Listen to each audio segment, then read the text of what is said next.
ঠাকুর শ্রী শ্রী সীতারাম দাস ওঙ্কারনাথ তার শ্রী ওঙ্কারনাথ রচনা বলে একটি জায়গায় শ্রী কামধেনু তন্ত্র থেকে একটি শ্লোকের বর্ণনা করতে গিয়ে উনি বলছেন, শঙ্খের ন্যায় শ্বেতবর্ণ। হলো শঙ্খের ন্যায় শ্বেতবর্ণ। যে বর্ণটা আছে সেই বর্ণটি শঙ্খের ন্যায় শ্বেতবর্ণ, জ্যোতির্ময়, ব্রহ্মা বিষ্ণু রুদ্রময়, পঞ্চপ্রাণময়, স্বয়ং পরমকুণ্ডলী।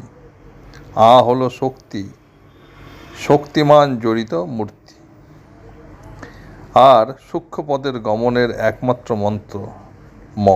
সূক্ষ্মপদের গমনের একমাত্র মন্ত্র ম। তার আধার তার আধারটা কি? এই শব্দদ্বয়ে মা শব্দটি তৈরি হয়েছে।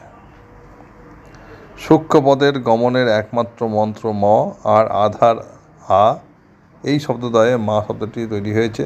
তাই মা শব্দ এত মিষ্ট, তাই মা নাম উচ্চারণে জীব এত মেতে ওঠে। তাই মা মা ধ্বনি শুনলে কাম ক্রোধাদি দূরে পালায়। মা মা মা। ভদ্রকালিকা রামেশ্বরী সেতুবন্ধে বিমলা পুরুষোত্তমে বিরজা ঔদ্রদেশে চ কামাখ্যা নীলपर्वते কালিকা বঙ্গদেশে च अयोध्यायां महेश्वरी।